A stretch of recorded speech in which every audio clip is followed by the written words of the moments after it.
Hello and welcome to Halftime Report. I'm Ekta Batra. With me is Sonal Putra. Well, it's turning out to be a session where it is quite quiet for the frontline indices, but a lot of stocks in focus. So let's start discussing them.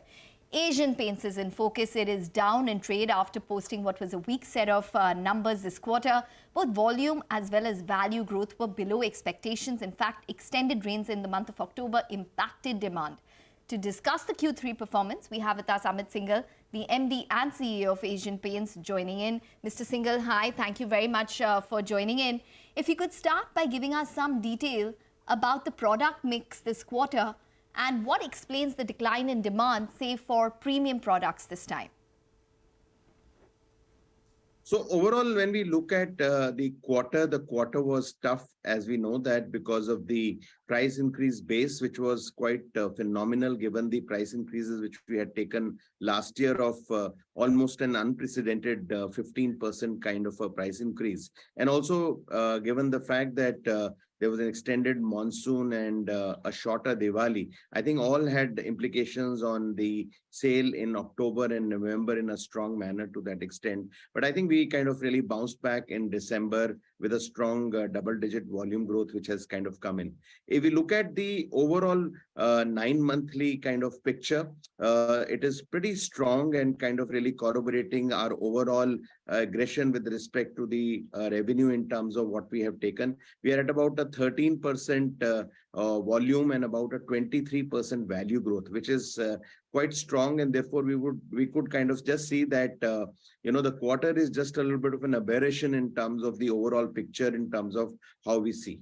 As far as the product mix goes, in terms of the overall product mix with respect to the decorative market, it was definitely inferior to what we saw last year, given the fact that there was a higher price increase on high value items. We had a larger stocking of the high value items in the market to that extent as compared to some of the economy products stocking to that extent. And that is something which possibly made the entire product mix inferior in terms of the overall way, in terms of what we have seen in the quarter.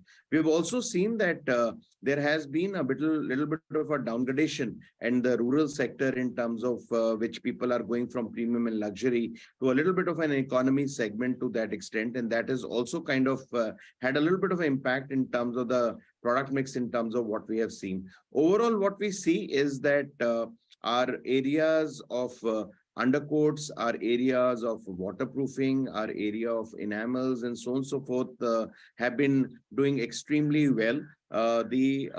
Some of the premium and the luxury market, products have been hit this quarter, given the inventory kind of seen what we have seen. But overall, from the point of view of demand conditions, as we kind of go ahead, we don't see that there would be a major upset with respect to a continuing inferiority in product mix, because that is what we see in December. Although it might not be as buoyant as what we have seen in the first half of the year. So, Mr. Singhal, does this mean it is a move towards the lower end of product mix and it is structural, so to say, and the margin band of 17 to 20% you've guided for is much lower than the earlier numbers of 21 to 22%. So, can you give us more guidelines on this one? So, overall, when you look at the quarter, we see a substantial increase in terms of the PBDIT and the gross margins, which is there. The gross margins have literally gone up by about 3.1% sequentially and about 1.8% quarter on quarter to that extent, which is there as compared to last year.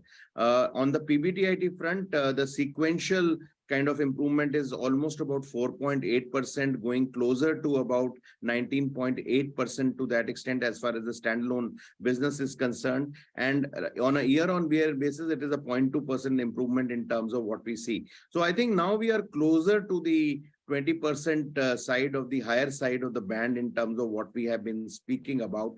And as I see it, I don't think so there is a larger structural change in terms of what we are seeing. We will continue to be possibly in this zone, and I think in the coming quarter, given the fact that we have not been able to realize the full deflation in this quarter, given the higher inventory we were carrying, I think the margins would even improve further to that extent. But we maintain that largely this whole band is something which we would like to maintain in terms of our overall margins. What we have done possibly, going sometimes to 21, 22% would be possibly an exception to that extent. And we would like to kind of stay in this band so that we are competitive in the market, as well as we are possibly looking at a stronger kind of a profit which is coming in this zone when we look at this band going forward. Okay. Mr. Singhal, let's move away from the quarter and just ask you about a larger question with regards to Capex. What would the incremental operational and revenue benefits be from this large amount of 9,000 crores of Capex, which you've announced over the last few months? And secondly, how exactly are you funding it? Overall, we have almost announced proposals of more than about 8,700 crores of Capex, with both brownfield expansion, the backward integration, as well as now the greenfield expansion in terms of a newer plant which is there to that extent. So if you look at all these kind of proposals, we are funding it very clearly from our own accruals to that extent, and our cash reserves as we go forward. And as we go forward, some of these areas, definitely the entire area of backward integration, where we are setting up emulsion facilities, and we are looking at in terms of working around in terms of other areas of backward integration. We see definitely these would kind of give us a fillip of at least about 2% or so in terms of the overall margins position in terms of going forward to that extent. And the other area obviously is the new product innovation and some of the products which we are getting into the premium luxury space. So we are attempting to kind of now improve the overall product mix going forward in a strong way. At the same time, we are looking at these backward integration objectives which will come. And thirdly, we are obviously looking at our cost structures in terms of how we can prop it up.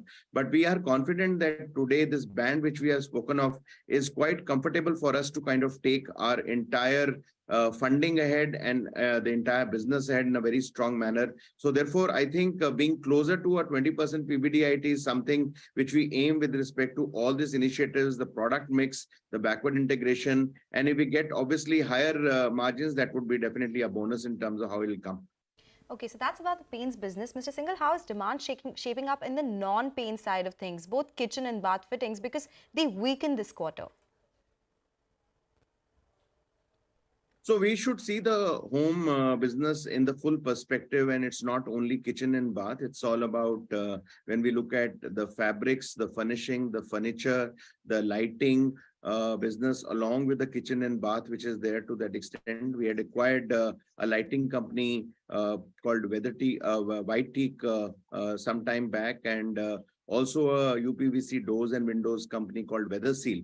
So what we see in terms of all other categories, whether it is fabric, lighting, doors, windows, furnishing, furniture, and so on and so forth, we definitely see that, the market has grown at a good clip. Yes, in the bath and the kitchen sector, we have been seeing a little bit of a dip which has come in this quarter. It is also linked to some of the same areas of a price increase base, because you must remember that the last year was pretty volatile with respect to prices, and it has kind of taken the whole basis to a little bit of a disruption last year to that extent, and therefore some of the base effect is also seen to that extent. But having said that, in the kitchen business, we faced basically some slowdown with respect to the components business, although the full kitchen business did well for us. And similarly in the bath business, I think some slowdown in the sanitary ware business in terms of what we were able to see. But I think overall going forward, the overall home decor story is very, very intact. We have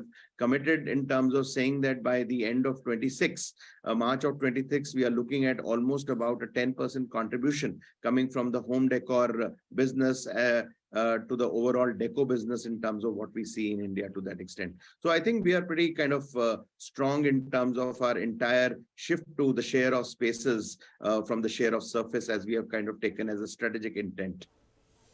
Okay, Mr. Singhal, last question then. Have you seen any change in the marketplace simply because of the kind of impending competition coming in?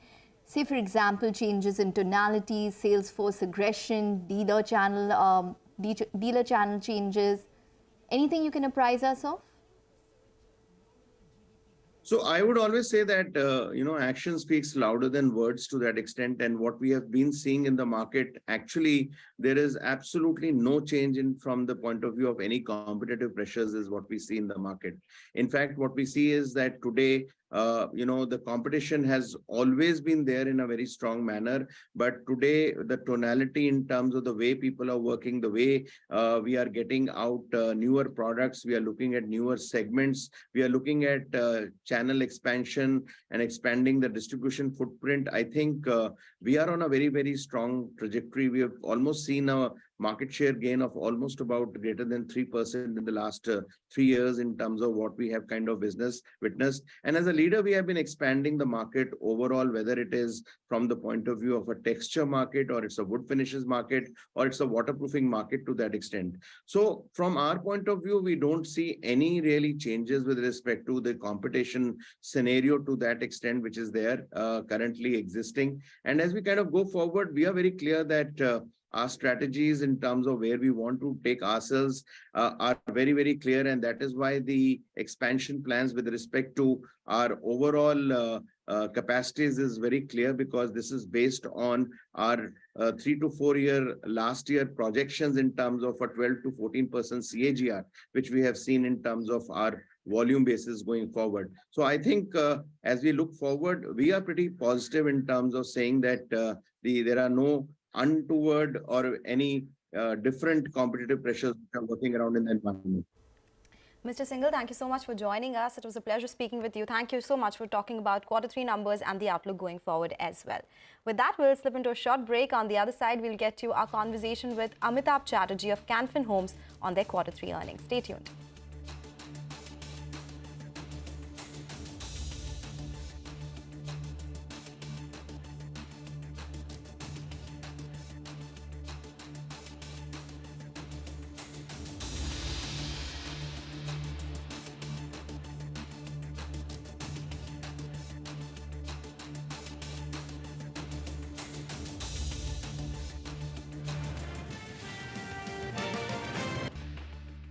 Welcome back. Well, you'd have to say that it's largely a quiet day in today's trading session. We have the Nifty, which is just about consolidating at around 18,000.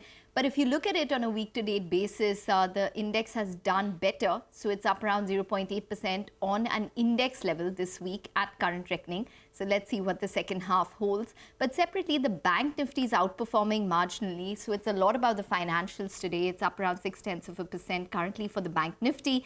And stocks such as Indices Bank continue to gain post their numbers. Remember, Indices is up around 1%. They are guiding for their net interest margins to be within a band, and they are guiding for growth as well going forward. So the street has liked what they've heard from the management. Separately, that ties into what we can expect, or maybe the financials continue to be on the radar, considering that we have ICICI Bank as well as Kotak tomorrow. So the street is going to be looking out for what the trajectory in terms of asset quality, net interest margins, loan growth would be for both these banks going forward. And that would come into play on Monday's trading session. Separately, from the frontline space, stocks such as HUL, Asian Paints, as well as Sun continue to be in focus on account of news. But Sunal, what are you watching? Well, I'm watching out for the CPSE index, because while we are talking about moves on a broader level, this particular index has quietly actually seen sharper moves this week. That index is up 3% this week, just 1% away from its 52-week high level. So it's making newer highs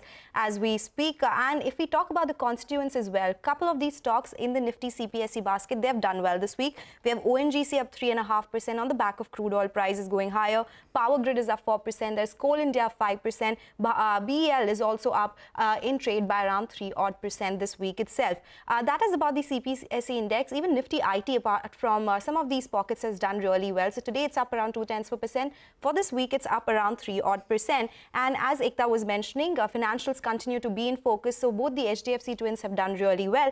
And so now we are watching out for moves in the financial space. And the next support for Nifty is really at that 18,050 mark. That continues to be a crucial level as well. Whether that ties in or not, we'll actually watch out for that one. But for now, let's get in some technical ideas coming in as well. Prakash Gaba of prakashgaba.com joins us now. Prakash, good afternoon. Thank you so much for joining us. Well, it's been a decent move for Nifty this week. What kind of stock-specific action are you looking at?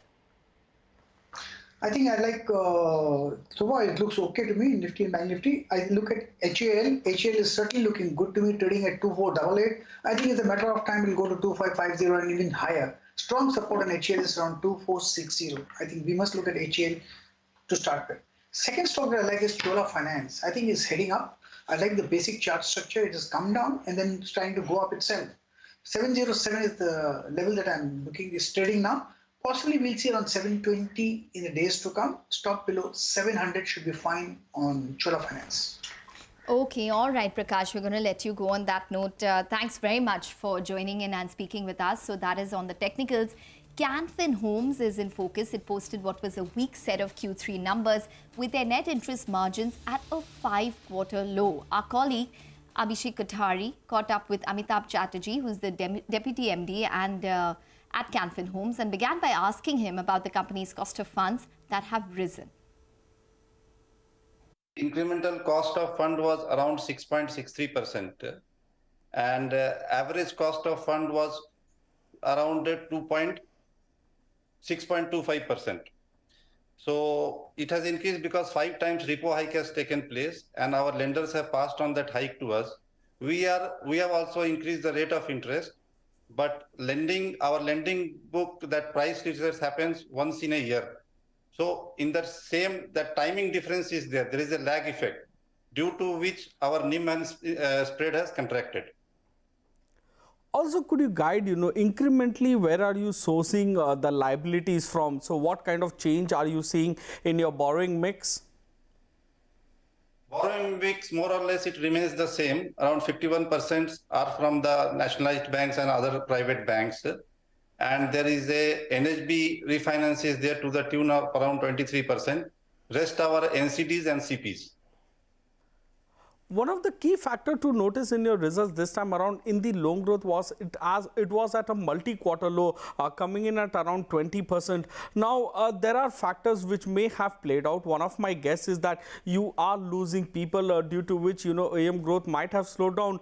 Could you help us know whether losing of people has caused the AUM slowdown, or are you witnessing, sector-wise, that is the housing finance sector seeing a slowdown? What is happening that led to the slowdown in the overall growth rate on a sequential basis as well as YOY basis?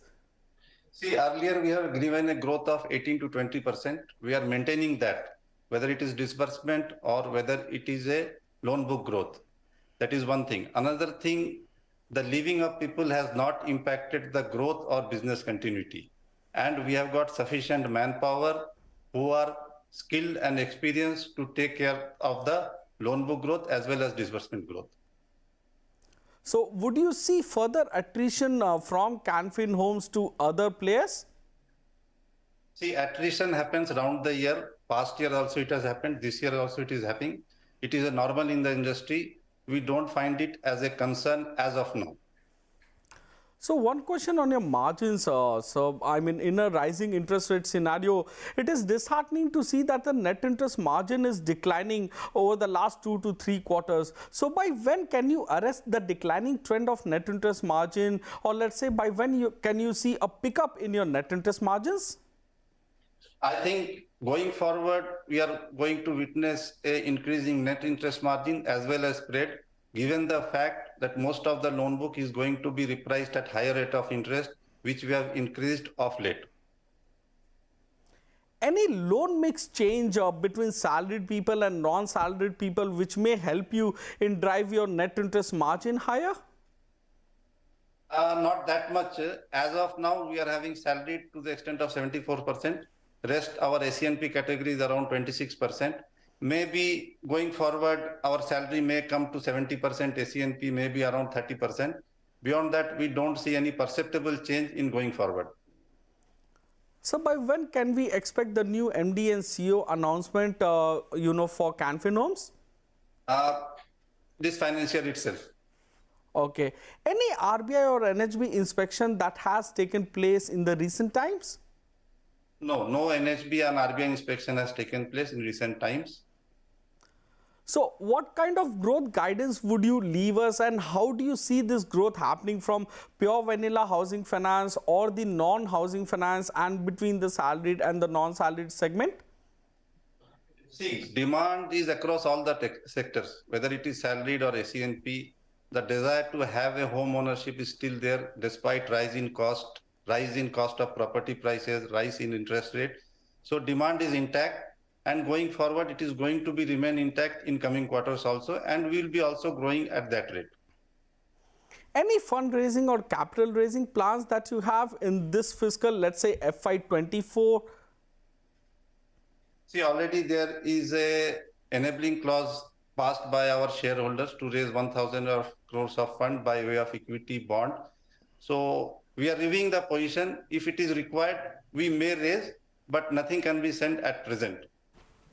Okay, so that's management of Canfin Homes. The stock is losing a little bit in today's trading session and is down significantly from its 52-week high of around close to 700 odd rupees. Time for a break now, but we will be connecting with another company on the other side, the management of Meghmani Finechem, to discuss their Q3 performance. Stay tuned.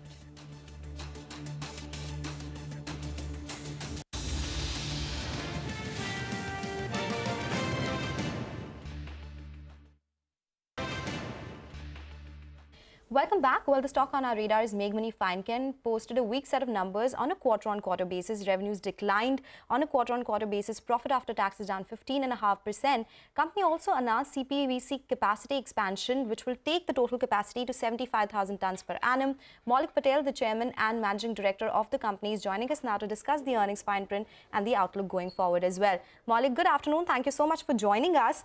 Well, you know, in the press release, you've spoken about the top-line growth aided by volumes and realization growth. What kind of realization growth have you seen? Because you have spoken about the volume growth of around 18% on a YY basis. Was it across all the products? What is the blended average realization growth? And do you think the higher prices that we've been seeing in the chlor-alkali segment so far, that has peaked out?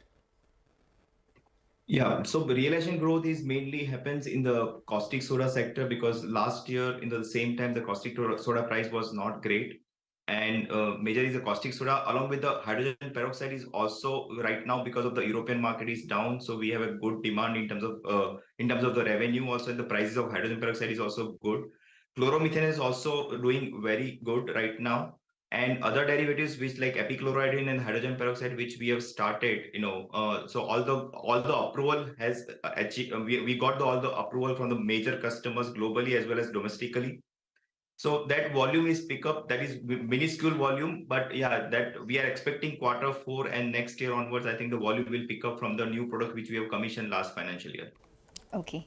So can you, Mr. Patel, just give us a sense in terms of what the demand picture is? If you had to compare it to the same time last year and currently what you clocked in terms of total volumes, and what can you project probably 1 to 2 quarters down the line? Yeah, so compared to the last quarter, yeah, majority of the chemicals are already bottoms out in last couple of months, and some of the chemicals are started moving upward also. So we are expecting after Chinese New Year after close to 15th February onwards, I think the majority of the chemicals which is bottomed out will start moving upward movement.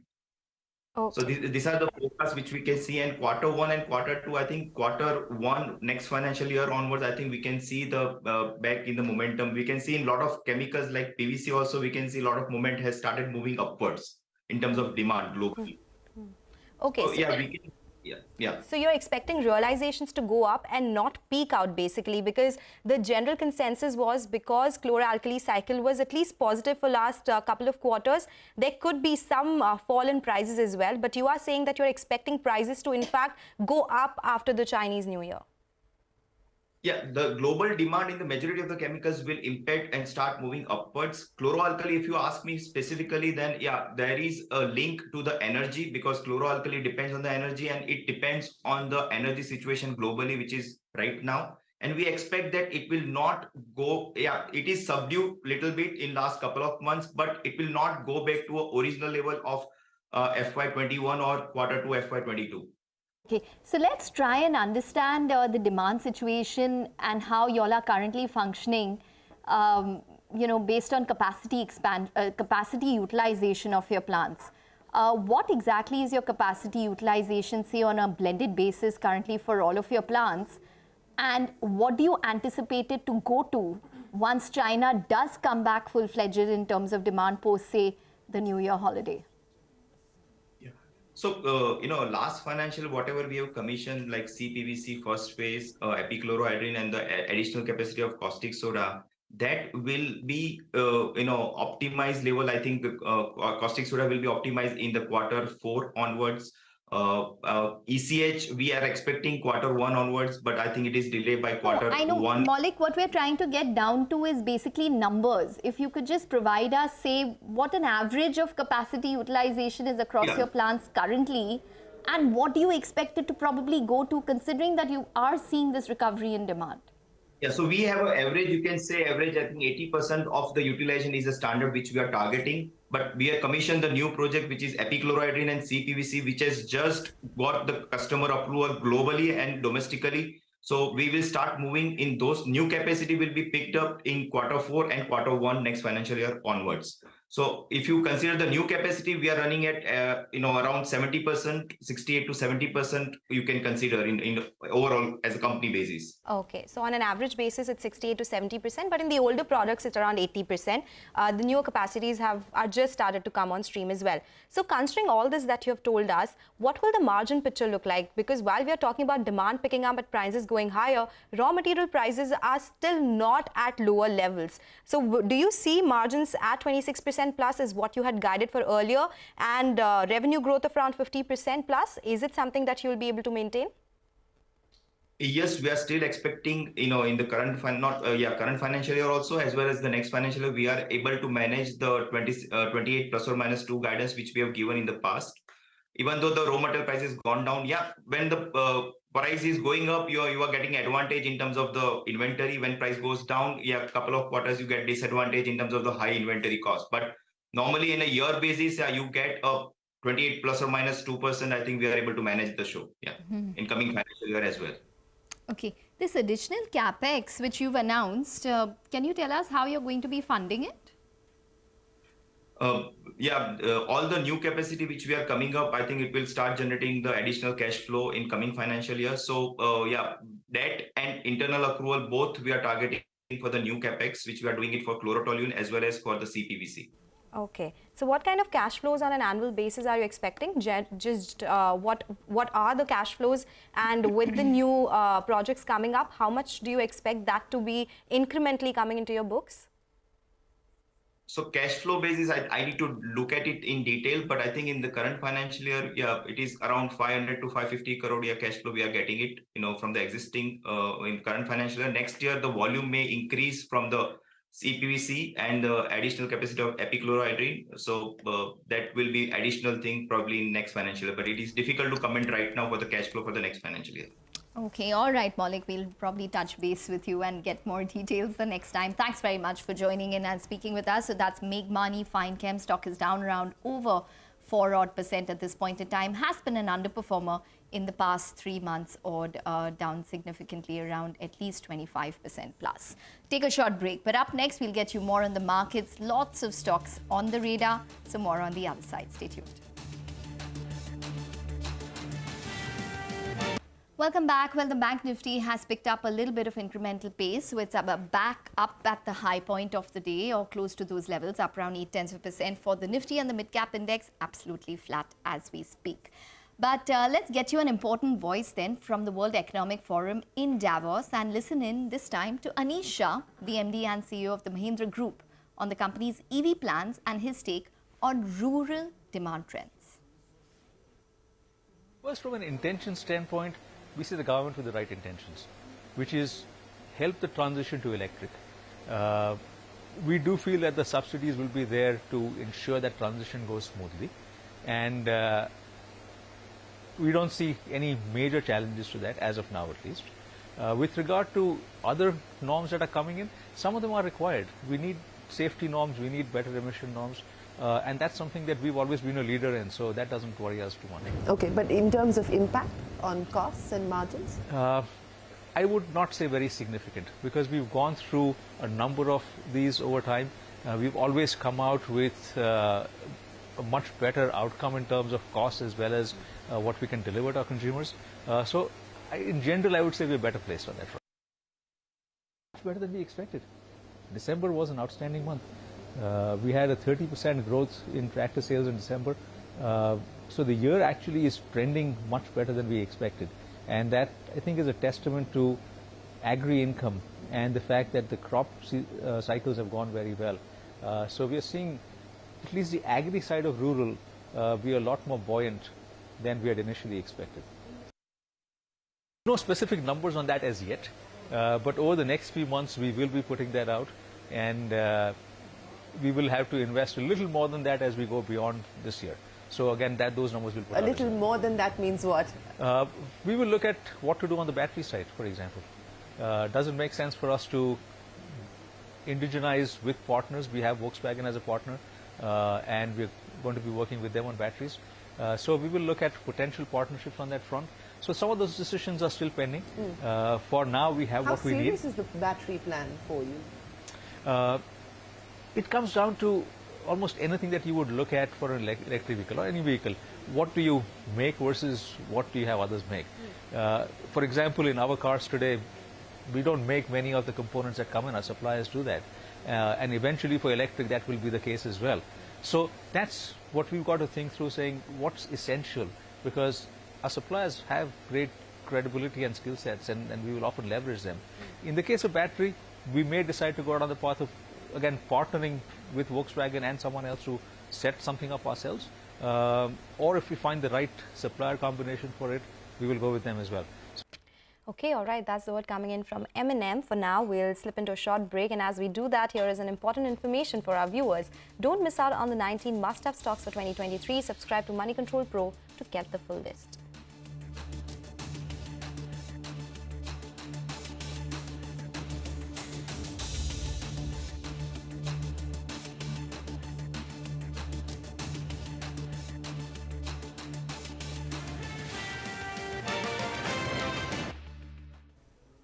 Welcome back. Some pressure on the markets from the high. So the Nifty is down 20 points right now. Mid-cap index down 90.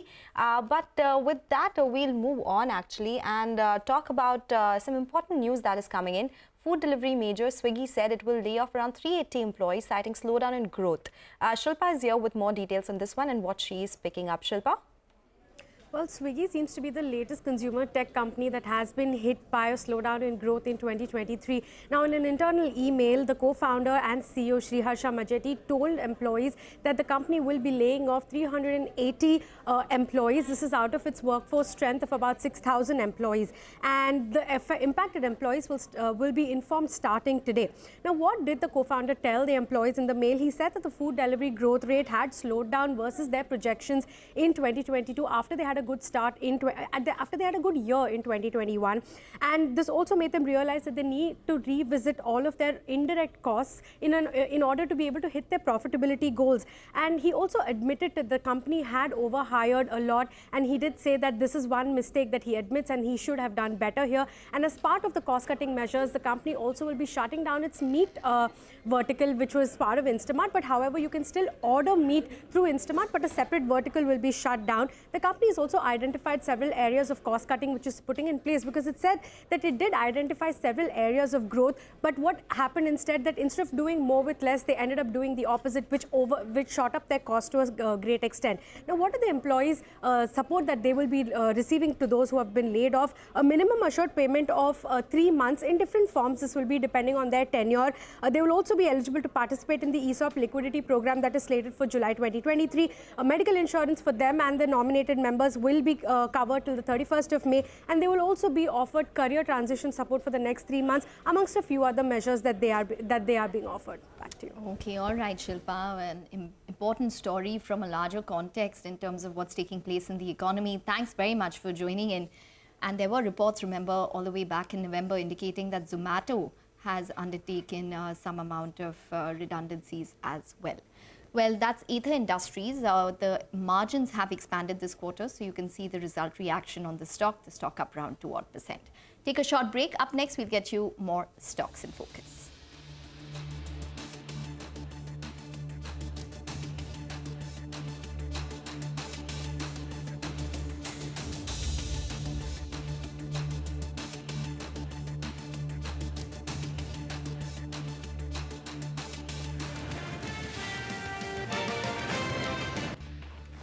Welcome back. Well, there are a lot of stocks which are managing to hold their head above the water from the broader markets. You can see that GPT Infra is up 5% after an order win. But the other one that I'm tracking is Marksans Pharma. That particular stock is buzzing in today's trading session. There was a board meet which took place today with regards to a conversion of warrants. So that has come through. So the company has raised around 370 odd crores from the conversion of warrants into equity by OrbiMed Asia as well as Mark Saldana, who's the promoter. Now, OrbiMed Asia is a global healthcare investment firm. They have around $18 billion in terms of assets under management. The warrants have been converted at a premium at 74 rupees per share. The company is now going to receive an incremental 279 crores. They had already received 93 odd crores. Now they're going to top it up with 279 crores. Net cash position, 650 crores for that particular counter. Well, with that, it's also a wrap on Halftime Report. Business Lunch up next. Stay tuned.